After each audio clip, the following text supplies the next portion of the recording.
Assalamualaikum warahmatullahi wabarakatuh. Saya Nurizati Fujia Marsha dari kelas 11D. Saya akan menjelaskan dampak positif informatika, yaitu penyebaran informasi yang cepat. Pertama-tama, apa itu penyebaran informasi yang cepat?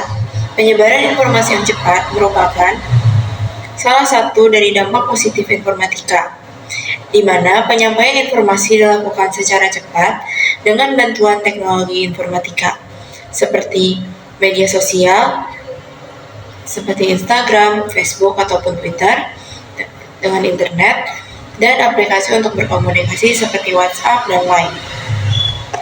Selanjutnya adalah, mengapa penyebaran informasi yang cepat itu penting?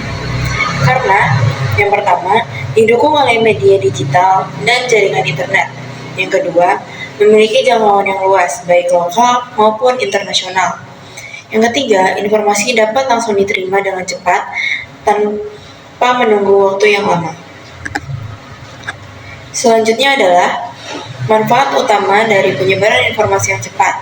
Yang pertama adalah akses yang cepat dan luas. Informasi dapat dengan mudah diterima oleh siapa saja, kapan saja, dan di mana saja. Contohnya, jika kita memposting sesuatu di media sosial berupa informasi, maka orang lain dimanapun, kapanpun, dan siapapun dapat dengan mudah menerima informasi yang kita sampaikan. Yang kedua adalah efisiensi waktu, yaitu menghemat tenaga dan mempercepat pengambilan keputusan. Karena sekarang sudah ada teknologi informatika, kita dapat dengan mudah menyebarkan informasi melalui media sosial ataupun aplikasi untuk berkomunikasi. Tetapi, dahulu sebelum adanya teknologi informatika, saat menyampaikan informasi, kita biasanya menggunakan surat ataupun menyampaikan surat melalui kantor pos, di mana hal tersebut tentu saja menghabiskan tenaga dan cukup menghabiskan waktu yang lebih lama daripada mengirimkan informasi tersebut melalui online seperti sekarang. Selanjutnya adalah contoh nyata penyebaran informasi yang cepat dari aspek umum. Yang pertama, pengumuman resmi lebih cepat diterima oleh masyarakat. Hal ini, jika masyarakat telah menerima informasi yang resmi, maka dapat meminimalisir masyarakat menerima informasi yang tidak valid ataupun salah seperti hoax. Yang kedua, promosi atau iklan bisa langsung menjangkau secara luas. Yang ketiga, informasi pekerjaan mudah diumumkan kepada banyak orang. Selanjutnya adalah contoh nyata penyebaran informasi yang cepat di beberapa bidang di kehidupan. Yang pertama adalah bidang pendidikan. Materi atau media pembelajaran dapat dengan mudah diakses melalui online. Contohnya seperti materi atau bahan pembelajaran yang di-share melalui YouTube ataupun WhatsApp. Atau seperti digambar, adanya aplikasi Google Classroom dapat memudahkan kegiatan belajar dan mengajar. Guru dapat dengan mudah membagikan bahan pembelajaran kepada siswa.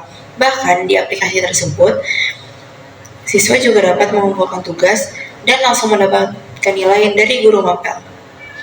Hal ini tentu saja mempermudah proses pembelajaran antara guru dengan siswa. Selanjutnya adalah dalam bidang ekonomi dan bisnis. Penjual dapat dengan mudah memberikan informasi terkait harga, promosi, ataupun penawaran kepada para pembeli. Contohnya di hari-hari tertentu seperti hari kemerdekaan, hari Kartini, ataupun hari batik, dan hari-hari besar lainnya, biasanya beberapa pedagang atau beberapa brand akan membagikan sebuah penawaran kepada pembeli dan mempostingnya di sosial media, sehingga pembeli tertarik dan dapat membeli produk tersebut karena melihat informasi yang telah disebarkan. Dan dari hal ini tentu saja akan mendapatkan keuntungan bagi penjual, karena dari informasi yang telah disebar tersebut dapat menarik pembeli. Contohnya seperti promo hari spesial kemerdekaan seperti digambar yang diposting oleh Kopi Kenangan di akun Instagramnya. Selanjutnya adalah di dalam bidang kesehatan. Masyarakat dapat dengan mudah mengakses informasi kesehatan atau edukasi kesehatan. Bahkan di zaman sekarang, konsultasi dokter ataupun berobat dapat dilakukan secara online melalui aplikasi tertentu. Contohnya di aplikasi Halodoc dan Halodokter. Aplikasi tersebut menyediakan layanan konsultasi dan berobat dengan dokter. Bahkan pemberian obat juga bisa langsung dilakukan melewati aplikasi tersebut. Dan bagi orang-orang yang tidak memiliki waktu yang luang untuk pergi ke dokter ataupun untuk pergi ke toko obat, tentu saja hal ini merupakan hal yang sangat menguntungkan. Karena tidak perlu repot-repot pergi keluar dan cukup berobat dan konsultasi secara online dan akan mendapatkan obat yang diantarkan langsung ke rumah melalui ojek online. Dan tentunya dengan adanya aplikasi ini kita tidak perlu takut karena konsumsi obat juga akan diawasi oleh dokter. Selanjutnya adalah dalam bidang sosial dan keselamatan. Masyarakat dapat dengan mudah mengakses peringatan atau informasi mengenai ramalan cuaca, potensi gempa, dan bencana alam lainnya. Sehingga ini dapat meningkatkan waspada masyarakat serta mempercepat adanya evakuasi jika terjadi sesuatu yang tidak diinginkan.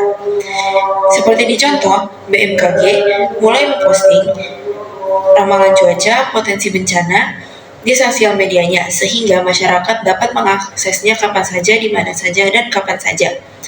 Bahkan BMKG juga sudah menerapkan adanya peringatan bencana melalui SMS kepada setiap masyarakat. Nah, yang terakhir yaitu kesimpulan. Informasi dapat tersebar luas dalam waktu singkat untuk mendukung kebutuhan manusia.